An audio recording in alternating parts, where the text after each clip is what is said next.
நான் உங்கள் புனிதா. நீங்கள் எல்லாரும் நல்லா இருக்கீங்கன்னு நான் நினைக்கிறேன். இப்போ ஒரு விஷயம் சொல்கிறேன். நம்ம வீட்டில் ஒரு பைப் இருக்குது. அந்த பைப்பில் தண்ணி நல்லா தாங்க போய்கிட்டு இருந்துச்சு. திடீர்னு கல், மண், தூசு, தும்பு இதெல்லாம் சேர்ந்து அந்த பைப்பில் ஒரு அடைப்பு மாதிரி வந்துடுச்சு. இப்போ என்ன ஆகும்? தண்ணி சரியாக வெளியே போகலை. கரெக்டாக? சரி, இப்போ நம்ம என்ன பண்ணுறோம்னா குழாவை நல்லா திறந்து விட்டுடுறோம். இப்போ தண்ணி என்ன ஆகுதுன்னா, தண்ணி தான் வெளியே போக வழி கிடையாதுல்ல, அடைச்சிக்கிச்சு. கரெக்டுங்களா? ஓவர் ஃப்ளோ ஆகி வீடு ஃபுல்லாக தண்ணி ஆயிடுச்சு. ரெண்டாவது, அந்த பைப்பில் வந்து அழுத்தம் தாங்க முடியாமல் அது உடச்சிக்கிச்சு. இது ரெண்டுத்துல கண்டிப்பாக ஒன்று நடக்க போகுது. ஆமாவா? இதே மாதிரி தாங்க நம்ம லைஃப்லேயும். நம்ம லைஃப் ஒரு மாதிரி ஸ்மூத்தாக போகுமா? போகும்போது சில சமயம் அவமானம் வரும், தன்னம்பிக்கை குறையும், துரோகம் வரும், கோபம் வரும், எரிச்சல் வரும், வெறுப்பு வரும். இதெல்லாம் சேர்ந்து அடைப்பு மாதிரி உருவாகிட்டு நம்ம லைஃபோட அந்த ஃப்ளோவை ஸ்டாப் பண்ணிடுச்சு.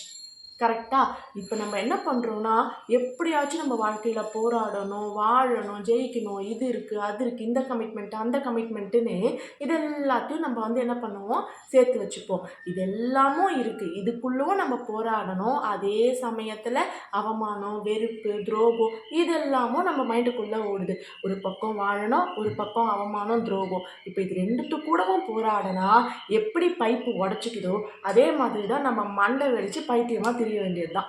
நம்மளால சந்தோஷமாகவே வாழ முடியாது. அப்போ என்ன பண்ணணும்?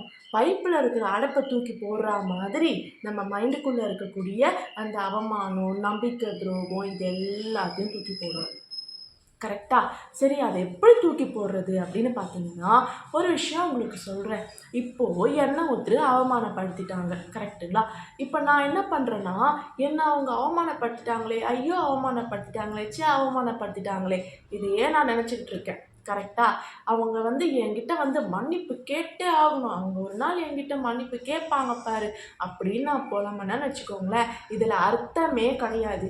ஏன்னு கேட்டிங்கன்னா, சினிமாவிலேயோ சீரியல்லையோ தவறை உணர்ந்து மன்னிப்பு கேட்குறத நம்ம பார்க்க முடியும்.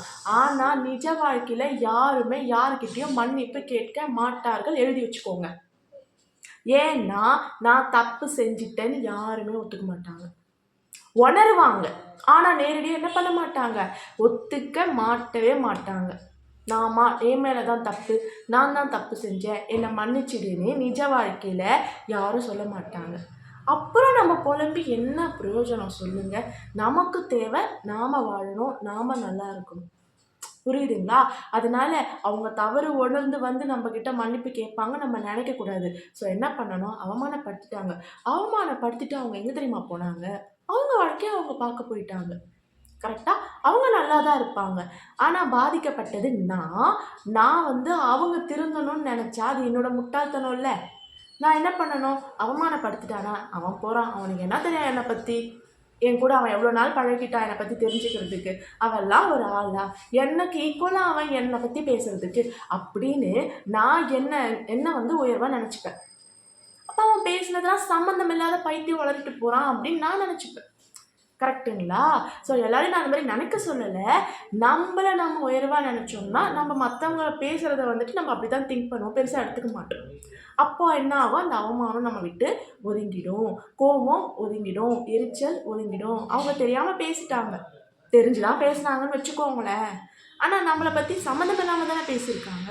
விட்டுட்டு போங்க. அதை போட்டு வச்சுருந்தோம்னா ஏற்கனவே நமக்கு நிறைய கமிட்மெண்ட்ஸு, இதில் வேறு இதெல்லாம் இந்த குப்பையெல்லாம் ஒன்றா சேர்ந்துருக்கு. இது ரெண்டுத்தும் கூட போராடனா வெடிச்சு தான் போகும் மைண்டு. கரெக்டாக? விட்டு தள்ளுங்க. நம்ம வாழ்க்கையை நம்ம வாழ்ந்துட்டு போகலாம். கரெக்டுங்களா? அவங்க கர்மாவை அவங்க பார்த்துக்கிட்டோம். ஓகேவா? ஸோ இந்த வீடியோ உங்களுக்கு பிடிச்சிருக்கும்னு நினைக்கிறேன். யூஸ்ஃபுல்லாக இருந்ததுன்னா கண்டிப்பாக கமெண்ட் பண்ணுங்கள். உங்களுக்கு என்கிட்ட எதனா பேசணும்னு தோணுச்சுன்னா கமெண்ட் பண்ணுங்கள். அண்ட் நம்ம வீடியோஸ் பிடிச்சிருந்ததுன்னா லைக் பண்ணுங்கள். முடிஞ்சால் சப்ஸ்கிரைபும் பண்ணிவிடுங்க. தேங்க்யூ.